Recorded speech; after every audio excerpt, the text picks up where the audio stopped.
Ang video na ito nag-aalab ngayon sa social media. Paano ba naman kasi sa gitna ng malawak na karagatan may nag-idiap na apoy? Apoy nga kaya ito?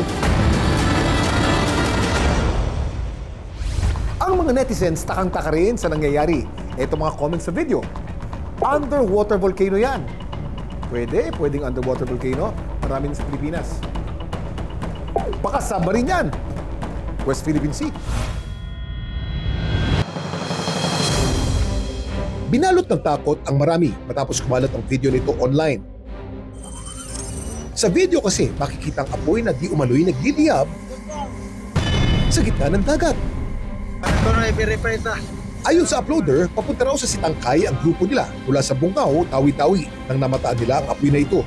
Dahil sa pagkadelikado nito, hindi na nila nilapitan ang apoy, ang hula ng mga tao. Dahil daw ito sa isang underwater volcano. Nakita ka ng apoy, di ba? Yung apoy maraming mga kulay. Anong kulay ng pinakamainit na parte ng apoy? A. Red, B. Orange, C. Yellow, D. Blue. Kung magkamali ka ng sagot, puputukin yung logo. Okay? Orange. Orange? Sigurado ka? Orange?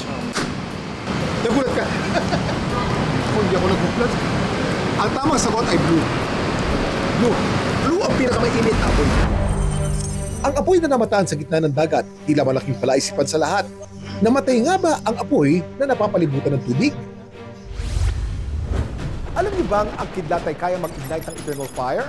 Ang natural gas vents na pinag-apoy ng kidlat kaya umapoy ng mahabang panahon. Example nito tinaguri ang Gates of Hell sa Turkmenistan. Ang crater na umaapoy na lagpas sa 50 years. Nakakita na ba kayo ng fire tornado? Tinatawag ng fire whirls. Ito yung mga tornado-like na spiral flame na dulot ng labis na init at turbulent wind conditions. Dami mong alam, Kuya Kim! Pero hindi raw dapat matakot ang mga tao sa nakitang apoy. Hindi daw ito underwater volcano o kaya naman ay submarine.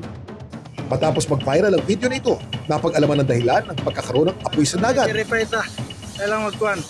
Ito raw ay langis mula sa nasusunog na bangka. Ayon mismo ito sa may dala ng bangka na nag-comment sa video. Kami ang nasunugan noong araw. Buti na lang po na itapon namin ng gasolina. Ah, bangka nyo to? Nasunog yan? Oo po. Ang apoy sa dagat, hindi po yan underwater volcano. Isang container gasolina po. Okay, salamat sa info. At least nalaman natin ang reason kung ano ang nag-aapoy sa dagat. Pero paano kaya naging posible na masunog ang apoy sa tubig? Meron tayong tinatawag na tetrahedron of fire kung saan nakabilang dito ang fuel. Kung yan po ay nasa tubig at ang flammable at ang nasusunog ay flammable liquids, hindi po siya basta-basta naaapula ng tubig lamang. Ano ba yung mga flammable liquids na sinasabi natin? Katulad ng gasolina, diesel, langis, kasama rin po dyan, thinner, pintura. Bakit nga ba na umaapoy pa rin ang flammable liquids kahit nasa tubig na siya? So meron tayong tatlong pag-uusapan at ang una ay yung polarity.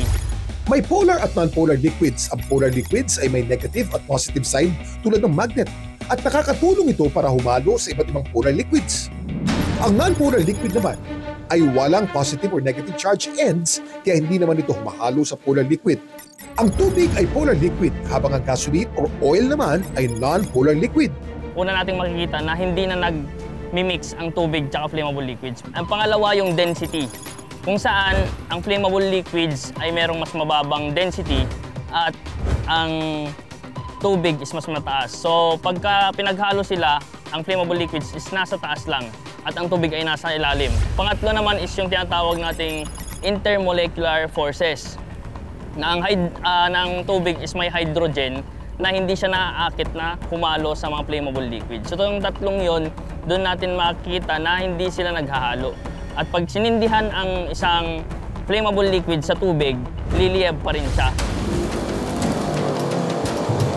Ano naman kaya ang dapat gamiting pang-apula sa apoy na dulot ng flammable liquid tulad ng gasolina?